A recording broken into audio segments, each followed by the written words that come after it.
Yeah, I think those boys will be pretty happy at the moment. They're going well. It's not done yet, though, and there's a certain Jay Furness in position number 2, getting in the way of perhaps a perfect finish for them. We're underway, fairly clean start. Young Tim Boyle's it's been an impressive effort from him to work his way back through the order, although I noticed he got caught up in a little bit of to and fro in the start there. Mick McLeod's actually having a pretty good weekend too. He's running very strongly, side by side with Joe Andriski, fighting over 3rd position as they run up the back straight.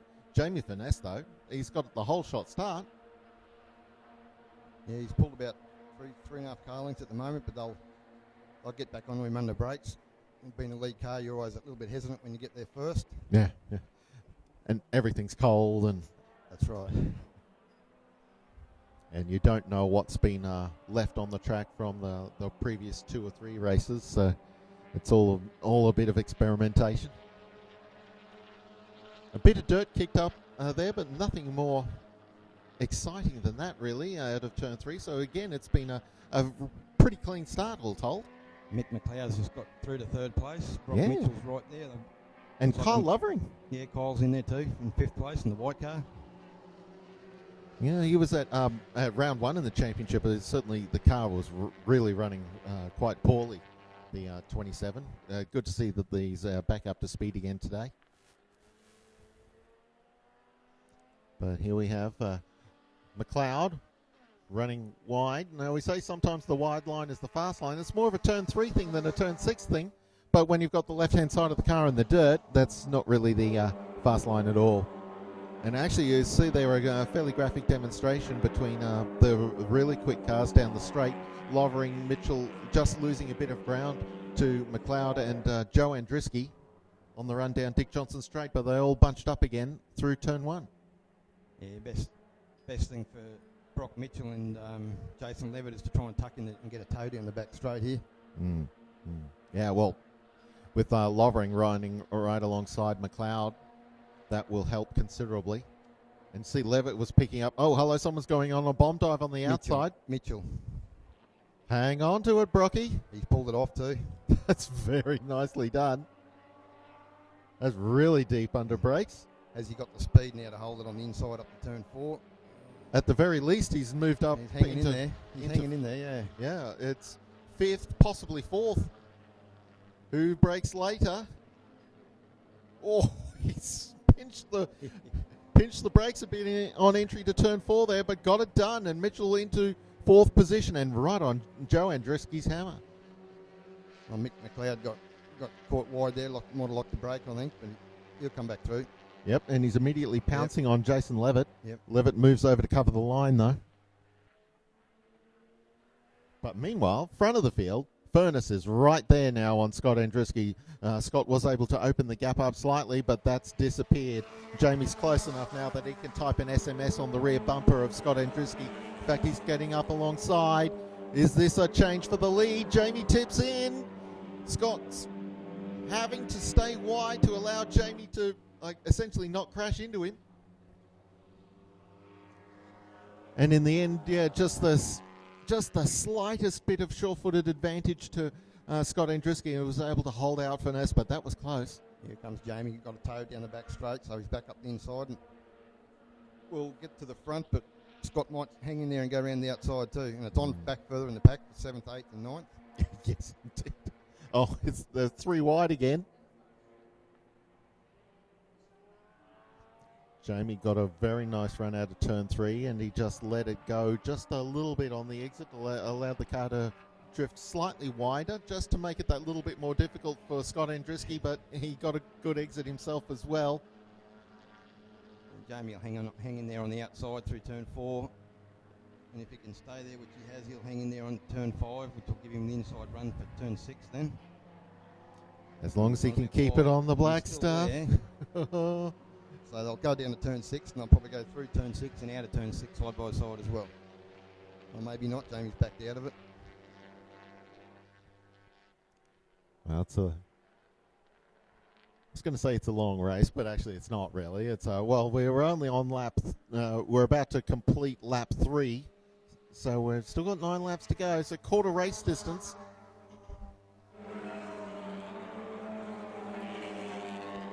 Mitchell and Lovering going at it for 4th position still.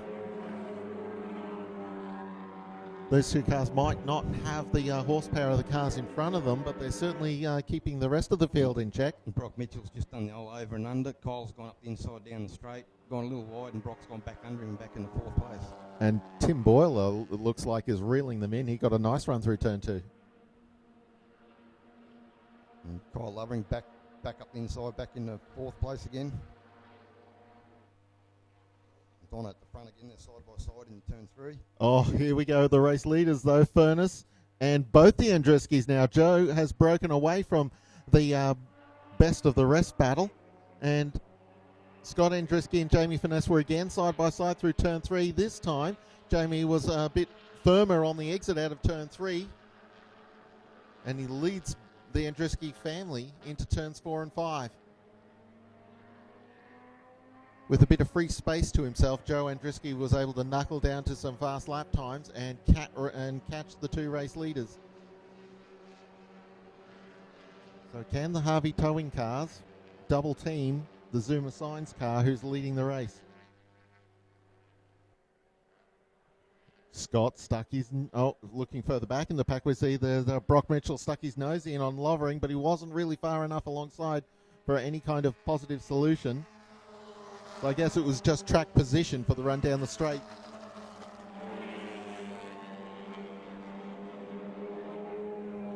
Now, even with even sitting in Kyle Lovering's draft, it wasn't enough for Mitchell to be able to keep Tim Boyle at bay. Although getting into, hello, You got there. yeah, Brock got back in front of him. Yeah. But Tim will come back and have another crack at him in a minute. Sorry, there was my headset was just having some. Yeah, as they race leaders down the front straight here, and Scott is pushing the issue once again. Scott Andriski going to try an end run on the outside of 3. Yeah, I think he might get this one too. If he can hang in there, it'll give him. He'll get a better run round there and lead heading up to turn 4 more than likely. And poor Jamie's got the terrible choice of do I let Scott go or do I let Joe go? Yeah, Jamie will probably try and hang in there around the outside, which he is. He's going to lose out though. But he keeps Joe Andriski behind him. So still hanging on for that 2nd place at the moment. And he got a great run out of turn 5, did Jamie? And Tim Ball up the inside of Brock for 5th. Nicely done. Although, no, Mitchell's going to fight him. Scott Andriski holds out of the charging furnace once more at turn 6. Joe Andriski right behind the pair of them. This lead battle's going to go all the way to the end.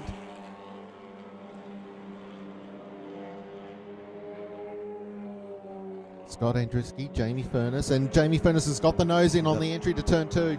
Yeah, Scott's run a bit wide. It got out in the dirt. But anyway, he's got it back in. Joe will get a draft on both these guys in a minute if they're not careful. No, it's been a... Here he comes. Yep.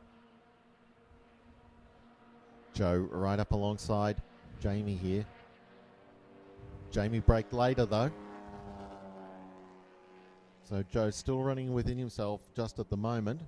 He's well, the leaders are slowing each other up at the moment, and that's but further back here, 3 wide through turn 3. It was Boyle who was on the outside line, who was able to sweep around Levitt, who's coming to this fight with Brock Mitchell. So Boyle on the outside line jumps up into what is 5th position. Tim Boyle, unrelated to the Tim Boyle of Gemini fame. This is Rod Boyle's son, and Rod Boyle's been around HQ Racing in Queensland for, I think 20 years or more. Yeah. As we go back to the race lead here, Furness in that 2nd position, the bright orange and blue, almost fluorescent orange-blue car, chasing between these 2 metallic blue cars, the Harvey Towing team. They look resplendent in the Harvey Towing cars. And considering that one of them came back to Queensland in bent condition after the Bathurst race a couple of weeks ago, they've done a magnificent job getting the cars back looking as good as they are this weekend. Jamie's trying to get a toe on Scotty. He's going to have a crack up the inside. Yeah, he's looking good here. We've just gone half race distance. Fastest car on the track, Scott Andriski, a 1:35.4 that time around. Certainly not giving the lap record any kind of a nudge. A HQ lap record is actually getting quite old these days. That's no slight on the drivers at all, because the major factor in relative speed of HQs is the tyre situation. I must say the current Kenda tyre contract has been really good for HQ Racing. They're a good tyre too. They're not an overly expensive tyre by any means, but they're a damn good tyre and they do a good job. And you never see them fail. And they keep their speed over just about any race distance. So side by side, Scott Andriski on the inside line. Joe's sort of been reduced to a spectator at this point as his nephew and Jamie Finesse go at it for the race lead. Jamie leads across the line by maybe a third of a car length, but Scott Andriski was on the inside line. Certainly they're pushing really hard through turn one, leaving some stripes on the deck.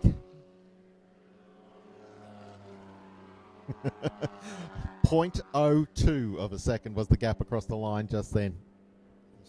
Scotty will get the toe now and he's going to have a run down the inside again. And here he is. You see the number 4 Harvey towing car right up alongside the Zoomer signs, number 59. And while they're holding one another up, Joe's got right back on the tail. That might have been a bump nudge just then. The first two leaders had to slow up suddenly on entry to turn 3, and Joe Andriski had to check up suddenly, and that's why he's lost a lot of momentum.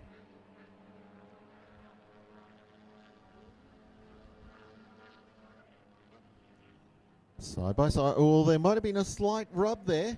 Side by side through turn 4. Oh, we've got and here we go on the exit of turn 5. Furnace caught wide. We can see in the background one of the front running cars was parked. It was the white car, so Kyle Lovering's no more from this race. And 3 wide down into turn 3 this time. Joe Andriski was having a look on the inside. Scott's out on the outside line. Furnace squeezed in the middle, but he was further up, so he will lead them across the line. There's Lovering's car. It's just not moving. But Jamie leads them across the line that time, leading in his own right rather than fighting side by side. Scott Andriski right on Furnace's tail.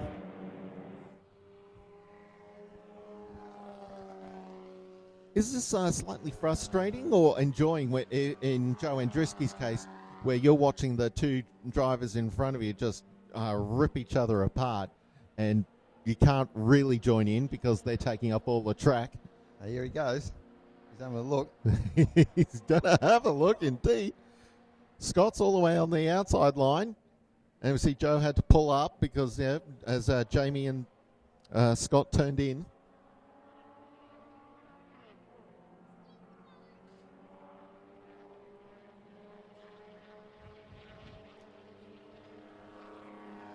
They can be a bit of a heavy car, these HQs, of course, but 40-year-old cars, or 45-year-old cars now, and they're still a wonderfully neutral handling car. They're a great old thing to drive. They're relatively easy to drive until you're chasing that last 1 to 1.5 seconds. Then it gets very, very precise. And they weigh nearly 1.4 tonnes. So that's the same weight as a V8 supercar, basically. Yeah, heavier actually. Yeah. Across the stripe, we've now got 3 laps remaining. Jamie Furness and Scott Andriski have been this way the entire race. This is just about as far apart as they have been the entire race, and that's, 3/4 of a car length. Although back together again now. Joe Andriski, perhaps he's backed off a bit more this time, perhaps just following the two cars so closely for such a long period of time. Maybe the temperature was climbing and get some fresh air into the radiator. I was going to say, Jonesy, one of the things that caught my eye with Andriski there in third spot was maybe he's just biding his time and waiting for his moment just in case he's to run wide or run into any sort of trouble. He can then slip through and pick up the pieces and take advantage of that. But he's slipped too far back now as Andriski holds the inside line on the run to 4. This has been a race-long battle, hasn't it? We're watching the battle further back with Boyle and Levitt. That's 4th and 5th at the moment. So you've got battle packs 1, 2, 3, then 4, 5 as well as they shoot around on this, the third last lap of the race, down towards turn 6. So Boyle has got probably 6 or 7 car lengths there on Levitt. And Andriski is holding off Furness at the front. Back to the front we go. Andriski leading. Furness sitting there second. The gap at the strike the last time by was an 1/8 of a second. And it's going to be about the same this time by, in fact, a little bit less. Furness, 0.1022. 1/10 of a second, separating first and second. Furness goes to lead up there on the inside. Great move, and at the right moment as well, Gary. Yeah, he's put it back in there. Must be only a couple of laps left to go, but yeah, any one of these three guys can win this. Yeah, exactly right. Second last lap onto the back straight for the second last time. As we see Furness holding off Andriski, but as we well know, Andriski's not out of this yet. Neither one of the Andriskis are actually out of this yet at the moment as they go down towards turn 3. He goes to the outside.